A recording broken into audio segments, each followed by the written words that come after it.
scrolling on my For You page the other day and I came across this video that actually made me physically sick. It was from a girl who was on her weight loss journey, and I'm assuming she had just started or had been on it for like a relatively short period of time. And she was like looking upset in the video, and on the screen it said, when you realize to maintain your results, you're gonna have to be able to eat in a calorie deficit forever. And I absolutely hate this misconception because it keeps us stuck in this headspace of restriction of like, oh my gosh, to lose weight or to be able to maintain my goal body, we're gonna have to be in a state of restriction for the rest of our life. And that is just absolutely not true. Calorie deficit is meant to be a period of your life where you're striving to see more fat loss. But when you're consistent enough and you see those changes happen over that period of time that you designate it to, then you easily should be able to transition back up closer to your maintenance calories through a reverse diet, so you don't feel stuck in that calorie deficit forever. Arguably, it's a really negative space to be in, to feel like you have to be stuck in a calorie deficit forever. So obviously with that does come down regulation of your metabolism, and that's not something that we want. When we talk about sustainability in a weight loss journey, a lot of times we talk about on the internet like, oh my gosh, everything you do in a weight loss journey has to be super sustainable, or you have to be able to see yourself doing it forever, or it's not something that's going to last and you're going to gain all the weight back, and then we spiral and we freak out about, oh my gosh, am I doing this in a sustainable way? Can I do this forever? When in reality it's like, you don't have to be doing every single thing you're doing in a weight loss journey forever once you're ready to maintain your weight loss. It is 105 times easier to maintain weight loss than it is, in my opinion, to lose weight. And this comes with nuances, but when you do weight loss in the right way and you build the foundations of what you need with healthy habits, like eating a high protein diet, like cooking meals at home that you really love that you could see yourself eating forever, like being able to find like long-term switches if you're somebody who drinks a lot of soda, switching to diet, things like that make a big difference. But when you're counting calories, you should not be in that specific calorie number for the rest of your life. Currently in my maintenance phase right now, I'm eating 700 plus more calories per day than I was eating in my fat loss phase earlier this year, and I'm still maintaining. So with that being said, when we talk about sustainability, the habits that I built during my cut or in my normal routine are sustainable habits, like eating high protein meals, like eating clean whole foods and incorporating like fruits and vegetables into my diet, like focusing on high fiber foods, like making some switches that really help me fit more volume into my day, like a keto bread and like low carb tortillas. Like those are all things that stay really consistent in my life, but I'm eating more calories now and I have so much more flexibility than I did when I had to be like really disciplined and really locked into my cut. Now to maintain where I am now, am I going back to how I used to eat when I was actively gaining weight? Like whenever I was in college, ordering a 300 calorie coffee from Starbucks every morning, eating sushi from the takeout every single day, eating a 600 calorie bag of Cheez-Its every time I studied in the library, drinking sugary drinks with alcohol 3 times a week. Those aren't habits that I could go back to because those have me in a surplus. So a lot of times the things that we talk about that we have to maintain are the habits that keep us in a deficit or the habits that keep us in maintenance,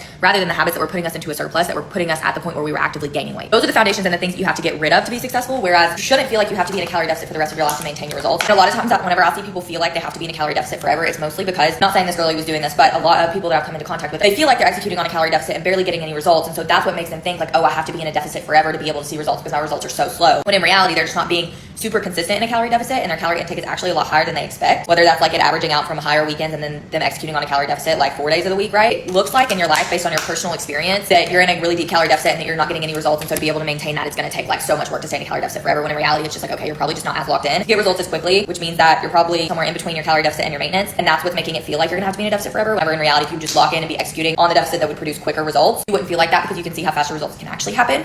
And then you can see like, okay, the contrast between what your body needs to be in a deficit and then what it needs to maintain. So just remember that your calorie deficit is supposed to be a phase. It's not supposed to be something that literally takes you 10 years. The more you execute in real time and the more consistency you stack on top of each other, the more you get to the point where you can be in maintenance and you don't have to be in that deficit anymore.